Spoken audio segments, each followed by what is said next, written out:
Hello and thank you for joining me. This is the Bible journaling part of our July 2020 art retreat being run through the Facebook group God's Refrigerator. So hopefully everyone's chosen where they want to be. By all means, come along and use the scripture that I've chosen, but so much more meaningful if you pick something that is talking to you right now. Now, I have to admit I cheated and got a little bit of help because I was after a particular theme that I could not put into words.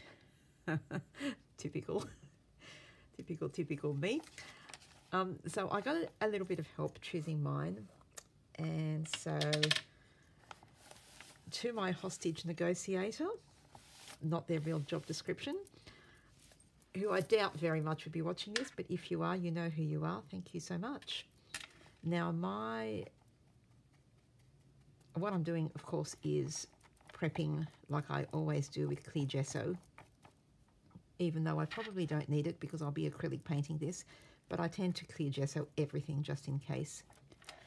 And the verse that I have chosen for my page today is Daniel 2:22.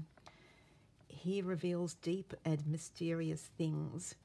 He knows what is in the darkness, and the light dwells with him. Oh boy. Very, very apt for me. I won't even go into it because then we go all TMI, and once again, public YouTube video and all that, so TMI is reserved for within the group. So, you know, we can have a discussion there if you like, but I'm not doing it here on YouTube. So I've just prepped my page with clear gesso, and I'm going to let that dry before we start painting. Okay, gesso's dry. Now, I can hear Lydia saying, "Oh no, what are you doing? Not in the real Bible." I know I had a bit of well,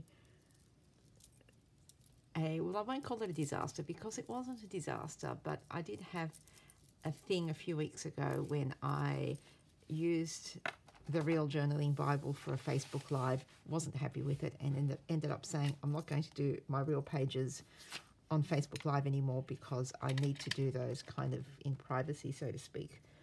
But I think for this YouTube, well, first of all, because it's for the retreat, I want to use my real page. So I'm kind of in retreat mode here as I make this video. Kind of started before you guys because I'm making this on the Tuesday. But also because of the fact that it's a YouTube video, not a live, I can stop and start and edit. So I'm doing this over the space of a few days rather than 1 hour. So I can stop, come back when I'm in the zone, so to speak. So hopefully this will go okay. So you can breathe again, Lydia. Stop breathing into the paper bag because what a great segue. You'll need the paper bag for your page. Now, when I'm painting this page, there's two things I'm going to keep in mind. One of them is where my verse lies on the page. And kind of unfortunately, I would have been happier if it was right up the top or right up the bottom. But the way things go, sometimes things are not where you wish they were. It is actually right in the center of the page. So I wanted to do something with a paper bag that was bigger than what it will be. Unfortunately, I'll have to make it smaller because I don't want to cover this line.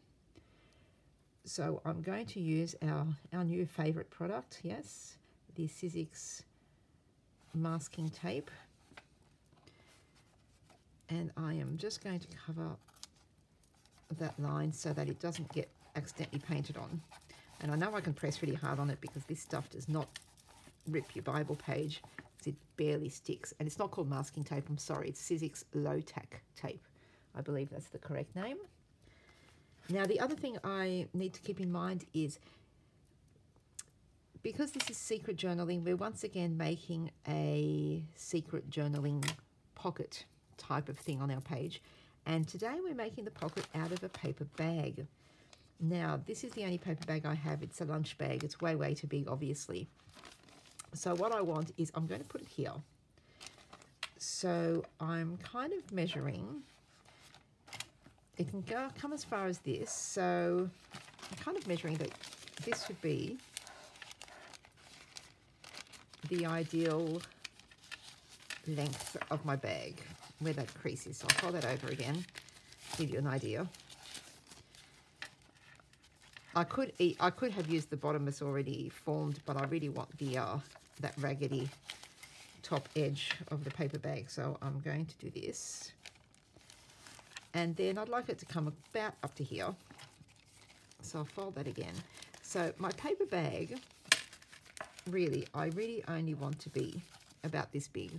So what I'm going to end up doing, and I will do that off camera because you don't need to see me drag out my sewing machine and try to fit it here under the camera, is I'm going to use my sewing machine to sew the edges. I will cut the bag and make a little seam at the back, or a little hem, and I will actually sew those two sides. I might actually go around 3 sides like this.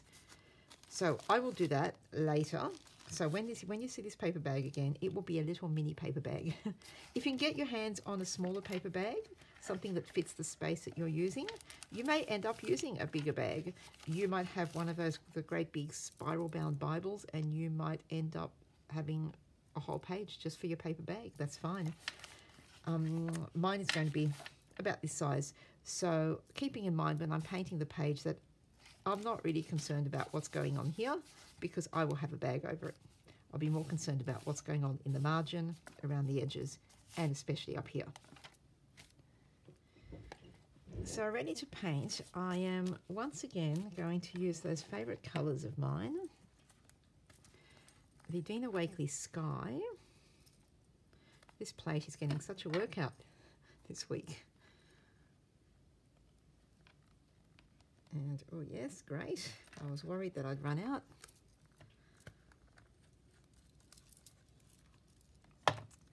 Then I'll need a little bit of lapis, which is the darker blue.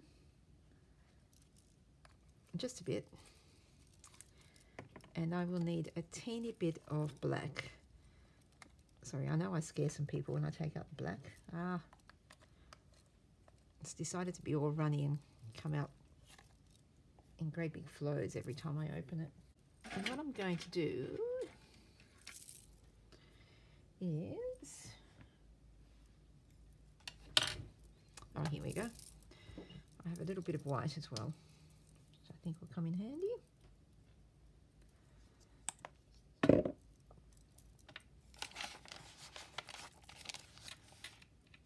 And I'm going to pretty much paint all over the page with the lighter blue. Remembering that I don't really care about this area here, so I probably won't waste too much of the paint there. And I'm mixing some of the white into it as I go. So some parts are lighter than others.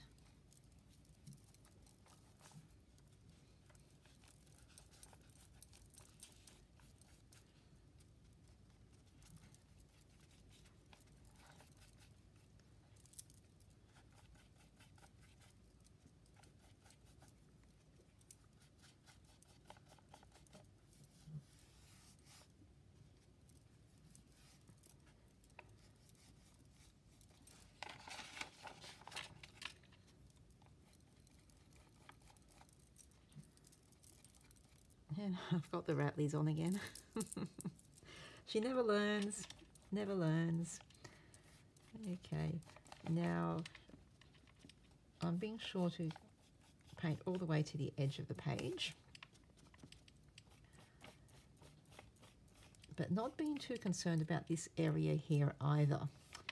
And you may wonder why. You'll find out. You'll find out as we go, because as usual, this should be my catchphrase.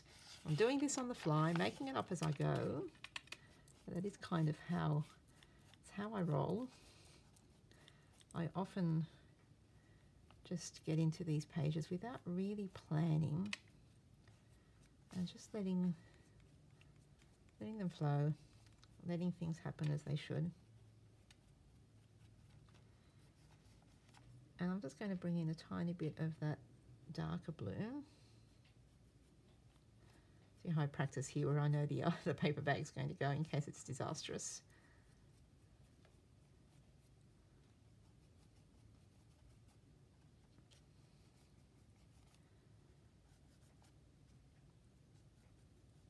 And for you, Lydia, who loves to know my thought processes, I'm bringing in some black because as I read out earlier, he knows what is in the darkness. Enough said there. There's a whole story, but you know. So I'm only just very lightly with a dry brush, which I haven't not even cleaned after using the blue. Once again, that's how I roll. Just giving some light little bits in the corners because the darkness tends to creep in the corners and encroach from there. She goes on. And some bits are darker than others because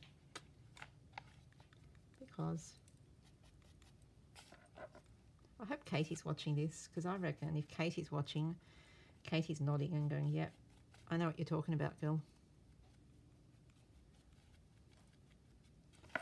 That's enough because we're not going to go over the top with the whole darkness thing. Now, letting that dry, or I'm going to cheat off camera and use the heat gun. And now I am going to just do a bit of white spatter on that. So I'm adding heaps of water to my white paint. Adding some water to my white paint, make it nice and liquidy. And once I've got some on the brush, just practice run there. I'm just doing a spatter all over the page. Again, not worried about that center part because the paper bag's going there. And not wasting too much over here because something else is happening there. But then I'm happy with that. I always say there's a lot of secret stuff going on in what I paint. Sometimes not so secret, I don't know. But for my thought processes, for you, Lydia, I have done the he knows what is in the darkness with my black paint. Now I want to bring in and the light dwells with him by adding a little burst of light, and you might see a bit of a yellow tinge here because I tried something, it did not work. I wiped it off, deleted the evidence, tried something different now. So it would have been wise if I had just left this part white to begin with, but because I've painted it and now I want something lighter on top, I'm just going to paint a little bit of white gesso over here in the area that I want to be my lighter colour, just so that it actually does end up being yellow and not green.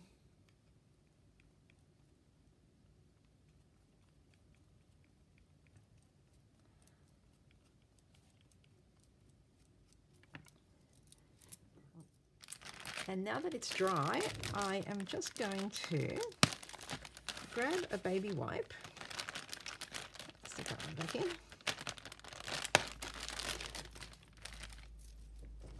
and oops, I am going to splodge a bit of yellow paint on the baby wipe and use that. Oh, that's a bit too much.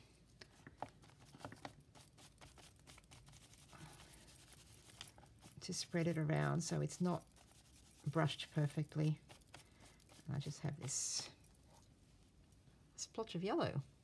Now I have been busting to use this stencil. It is Tim Holtz I can't remember what it's called. And it was number 116. Cannot remember what it's called, I'm sorry. Might be it might be called Burst, but I could be making that up. I don't know. So I am going to, yes, I have a new plate because I did not want to mix this in with all the blues. I'm going to put a little bit of my yellow, and then, I mean, I could grab my red paint and make up my own orange, but I like the carved pumpkin distress colour, and I know it's going to give me a little bit of trouble because it is quite liquidy. Once again, if I just took out the red paint, but I know I'm just going to be mucking around trying to get the right shade. I'm just going to mix a little bit of the carved pumpkin into my yellow. So it's kind of still along the same colour as that splotch of yellow that I put down, but just bringing a little bit more orangey into it. And I don't want to go too dark because I don't want this really obvious bright orange sunburst or light burst. I'm not sure what we're going to call it. So I'm just going to place my stencil where I want it. And I have one of those makeup sponges. Now, because the lines of the stencil are quite thin and the paint is sort of a little bit more liquidy than I would like, I'm going to have to be very careful to not get a really splodgy, yucky look through the stencil. So I'm getting some paint on my sponge, but then I'm dabbing a lot of it off onto the plate and coming in with only the lightest bit of paint on my sponge. And I'm just dabbing up and down very carefully, trying not to smear it too much because I don't want it traveling underneath the lines of the stencil, if that makes sense. And of course at this point I have no idea if this is working or if it's making a mess, and I won't know until I've lifted the stencil.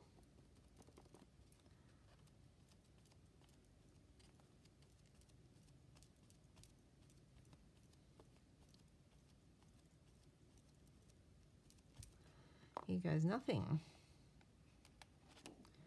Phew, okay. Happy with that.